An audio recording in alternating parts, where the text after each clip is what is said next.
Okay, now that we have described the costs that companies face, let's look at what it tells us about the decision of the company to supply product in the output market. So in Chapter 14, we will look at the quantity that companies choose to produce. We will look at the firm's supply, and using the result about the supply by each company, we will say how much the entire industry gets to produce. So in Chapter 14, we will take as given what we learned in Chapter 13.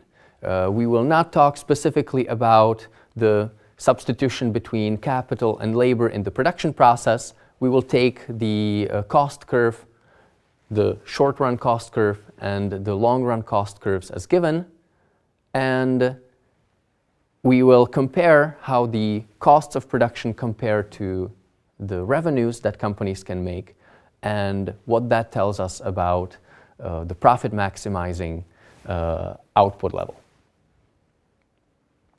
Okay, we will focus on the competitive industry, and we will look at less competitive industries in the following chapters. So Chapter 14 deals with a perfectly competitive industry. Chapter 15 will deal with monopoly. Chapter 16 and 17 will deal with oligopolies and monopolistic competition, which are the cases between perfect and zero amount of competition in the marketplace.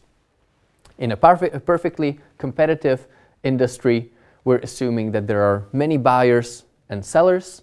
In addition, sellers can enter or exit the market. There are no barriers to entry. Implicitly, we're assuming that all companies are identical, so that additional companies that come into the industry have the same cost structure and average total costs at the same level as the companies that are already in the industry. The product in the industry is homogeneous.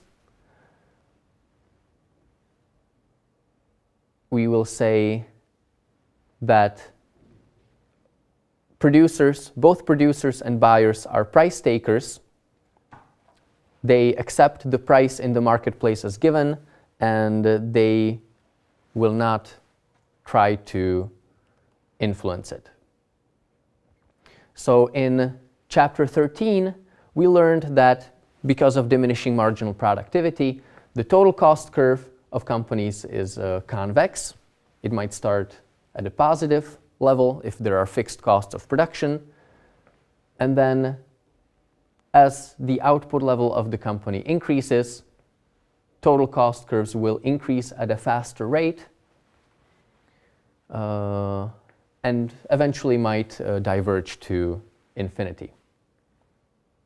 Total revenues of a company are a simple linear line. We already said that every time the company produces 1 unit of output, its revenues go up by the amount of the price. So we can say that the slope of the total revenue curve will be price of the output product, and we can also think that the slope of the total cost of production is the additional cost of production or the marginal cost of production. That's the cost, that's the extra cost of producing 1 more unit of output. And if we compare this total revenue and total cost of production, we can graph the total profits that the company earns as the difference between these two. And we would say that as long as total costs of production are above total revenues, company will earn negative profits. If total revenues exceed total costs, company will earn positive profits. And finally, if once total costs again become higher than total revenues, the company would again earn negative profits. and you can see that when total revenues rise faster than total costs, so when total revenues are steeper than total costs, profits are increasing. And when total cost starts rising at a faster rate than total revenues, that's when total profits of the company fall. So one observation from this graph that we will end up using in the next few chapters is that what the company cares about is the slope of these two total revenue and total cost curves. As long as marginal revenue of the company, slope of the total revenue curve, is greater than marginal cost, which is the slope of the total cost curve, you should think that it is profitable for the company to produce an additional unit of output. And when total revenues rise more slowly than total cost, which means that marginal revenue is less than marginal cost of production, that's when profits fall. So we can say that profits are maximized when the slopes of these two curves are the same. Right? An additional way to say it is that, of course, the profits are maximized when the difference between total revenues and total costs is maximized. And we can say that that happens exactly when the slope of these two curves are identical. Okay? So this graph showed revenues, costs, and profits when we had cumulative amount of dollars on the vertical line. Now let's look at it. Let's look at the same situation when we draw per unit prices and costs on the vertical axis. So again, we're assuming that there is an exogenously given price in the marketplace. So we are given what the price in the market is. The company is taking that as given. And because of the technology used in the production process, the company also observes what its cost curves are. You should think for a company, costs of production are given. And so using this exogenously given price level and the costs that the company faces, the company's problem is to choose how much to produce. And just like we observed on the previous slide, the company will choose to produce output as long as additional revenues are greater than additional costs of production. So as long as this price line, as long as prices that the company can get are greater than the additional costs of production, the company will choose to produce all of these units of output. On the other hand, when additional costs are greater than additional revenues, the company will choose not to produce those units of output.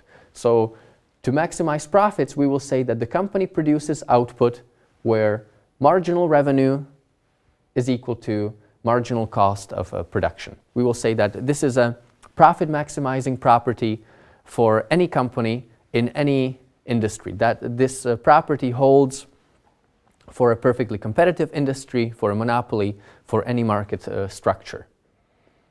In the next chapter, we will say that the difference comes from this correspondence between prices in the marketplace and marginal revenues. In perfectly competitive industry, we are taking the price level as constant, and the company cannot influence that price. To jump ahead a little bit, for a monopoly, we will say that the monopolist will choose its price level as well as its output level, and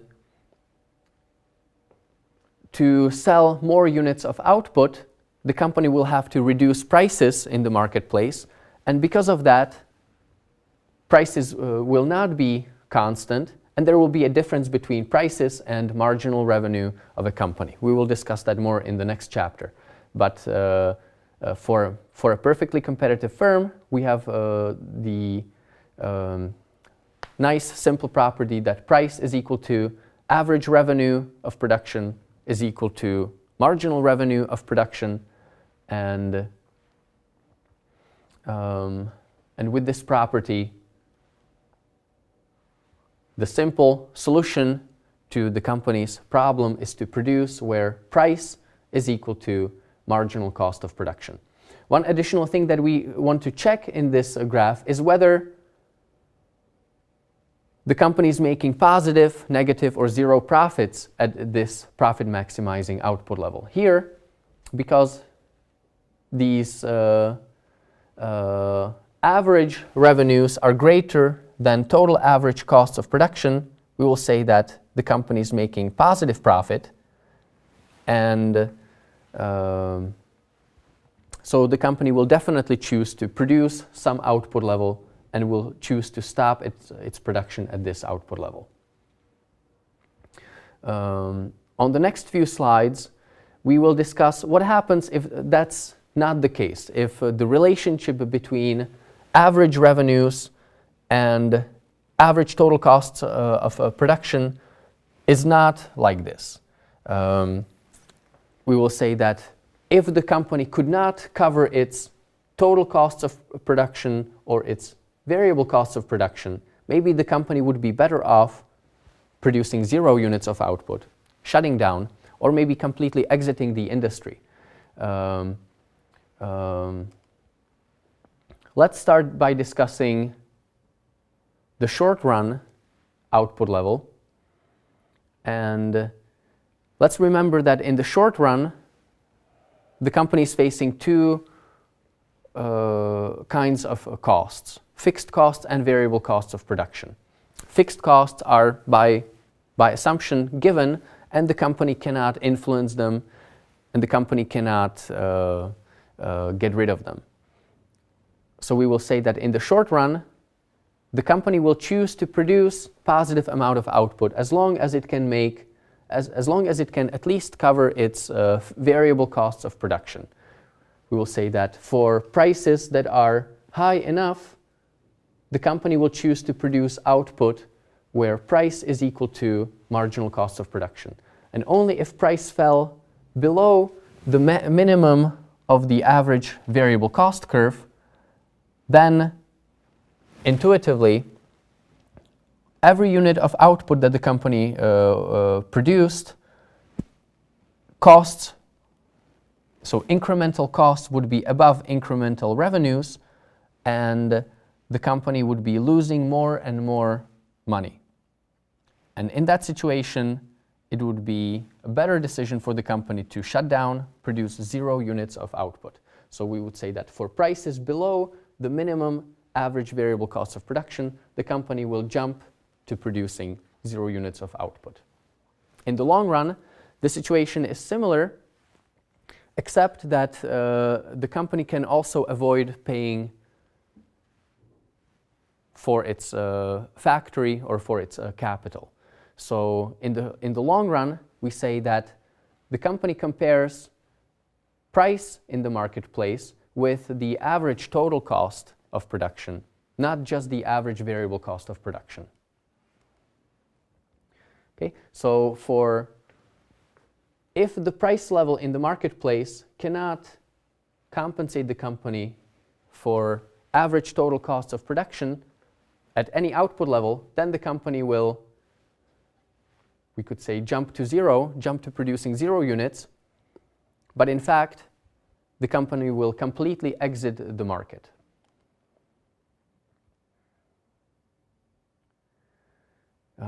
So to summarize, in the short run, we can have companies making profits, right? If the price is high enough, the company would choose to produce this amount of output, and we can compare this average revenue obtained with average total cost of production, and we would say that the rectangle here gives us the total profit that the company makes. If the price level doesn't reach all the way to the level of average total costs, we would say that the company makes a loss equal to this rectangle here. And here you should keep in the back of your head that this loss is only relevant if average variable cost of the company is below this point, right? Only in that case, the company would choose to produce this output level and realize this loss. If the average variable cost curve is high enough, higher than this point, the company would actually choose to produce 0 units of output, and because the loss to the company in that case would be the fixed costs of production. And so in the situation when the company is sure that it will make a loss, you should always think that the company will compare the loss from producing 0 units of output and the loss from producing this loss minimizing or profit maximizing amount of output. Okay, what happens on at the industry level? So far we discussed the decisions at a particular company. In the short run, the company produced positive amount of output as long as price covered its average variable cost of production. With a given number of firms in the industry, we can multiply these output levels for each possible price in the market by 1,000 to get the market supply, right? Remember from chapter 4 that we are adding up individual supply curves horizontally to each other to obtain market supply. Now, in the long run, we said that the company will produce as long as the price covers its average total cost of production. So the supply curve for a company is the portion of the marginal cost curve above minimum average total costs. And let's think what happens at the industry level. So if prices are above this price level, it means that companies in the marketplace would be earning positive profits, and you should think that additional companies will want to enter the industry to share some of these profits. So if prices are high enough, more companies would enter the market. You should think that an infinite number of companies would be willing to enter the market to get some of these profits. So for prices high enough, we would have maybe infinitely many companies willing to participate in this market. And if we added up these individual supply curves of the infinitely many companies, we would get infinitely much output, right? And for low enough prices, if the prices do not cover average total cost of production of any company, each of these companies in the marketplace would want to exit the market. So for prices below this level, there would be no company in the marketplace. So we can summarize this information by saying that the long run industry supply is you should think that it's perfectly elastic supply curve, because at lower prices, no company will want to exist, and at high enough prices, an infinitely a large number of companies would want to participate.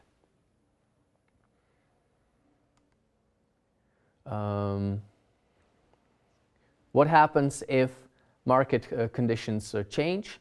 So suppose that market demand increases because of fashion, because of an increase in consumers' incomes.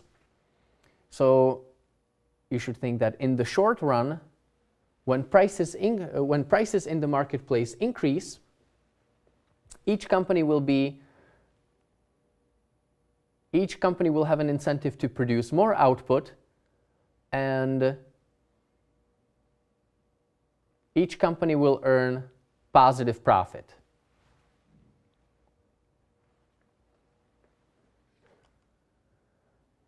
In the long run, however, because companies are making profit, more companies will be willing to enter the industry, so also the supply curve in the industry will increase, and price will fall to the original level.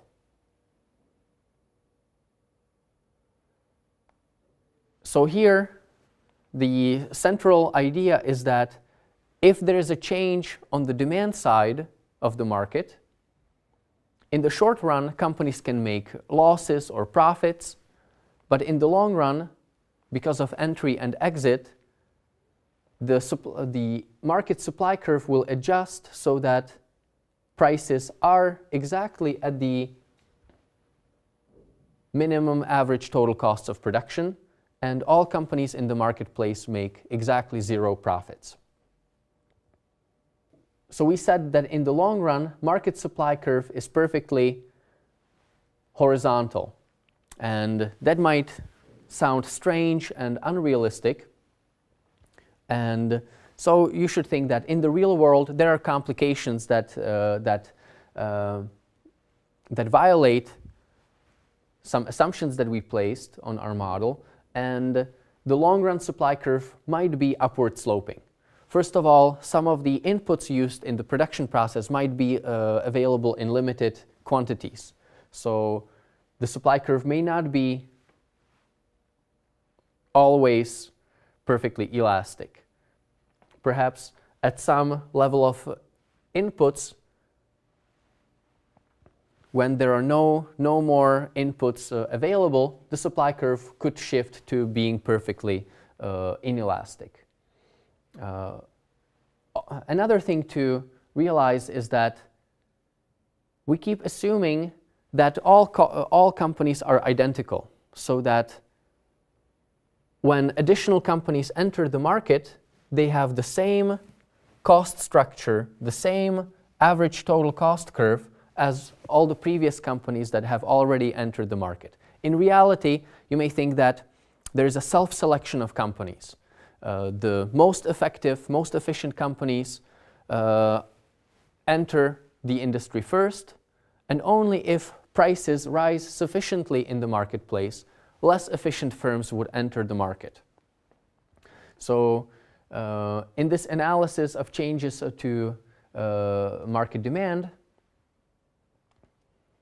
here we observed that if all companies are identical, the supply curve would shift to so that price in the marketplace falls to the original level. But if all the companies outside of the market are less efficient than companies currently in the market, you may think that additional companies will only enter if prices can cover at least their average total costs of production. So if their average total costs of production are higher than average total costs of previous firms, then prices with this additional entry might be higher than prices originally. Okay, so if marginal firms are not the same as firms that are currently in the market, which means that if firms have different costs of production, or if some resources are available in limited quantities, we could get a little bit different result. Even the long-run supply curve in the industry could be upward sloping. So that's the analysis of perfectly competitive markets. So far we discussed how much each company in a competitive market and how much the industry, the competitive industry, gets to produce for any price level. And we also derived the price level that results in a perfectly competitive industry. We said that in the long run, prices fall to the minimum average total cost level. In the next few chapters, we will see how that compares to perfectly non-competitive industry, the monopolistic industry, and to cases between the perfectly competitive and the monopolistic case.